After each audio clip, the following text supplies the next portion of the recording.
Hello guys, ভিডিওটা skip করবে না। আপনি যদি ট্রেডিংয়ের যদি শিখতে চাও বা ট্রেডিং যে আগামী 2 বছর আগে যে জিরো থেকে আমি $500 পার ডে আমি কামাই, আমি তোমার আগে সেটা তুলে ধরেছি ঠিক বিষয়টা। ইউটিউবে এই পর্যন্ত কোনো ভিডিও আসে নাই, কিন্তু আমার ভিডিওটা দেখুন তো বুঝতে পারবে, আপনার পুরো ভালো হবে ট্রেডিং করার উচিত। তো দেখো, প্রথমে হচ্ছে চলে যাচ্ছি যে তুমি ট্রেডিং যদি তুমি করতে চাও তো জিরো থেকে $500। তো কিভাবে করবে, তোমার নিজে মানি ম্যানেজমেন্ট করতে হবে বেশিরভাগ। আর হচ্ছে তোমার ডিসিপ্লিন আর মোটিভেশন কোনো চলবে না। তোমার যদি জিরো থেকে $500 যদি কামিয়ে নাও তাহলে ঠিক আছে, আর যদি $1000 কামাও সেটা কোনো অসুবিধা নাই, কিন্তু তুমি বেশি ওভার অ্যাক্টিং করো না।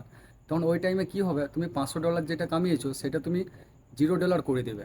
তো আশা করি তুমি ভিডিওটা ভালো করে বুঝতে পেরে গেছো, আর না যদি বুঝতে পারো তো কমেন্ট করো, তো তোমাকে আরও একটা ভিডিও বানাবো। তো বানাবে তো ডেমো অ্যাকাউন্টটা তুমি ট্রেড করতে পারো, তো কীভাবে বানাতে হয় তো আমি সব প্রসেস দেখিয়ে দেবো নেক্সট ভিডিও। কমেন্ট করো।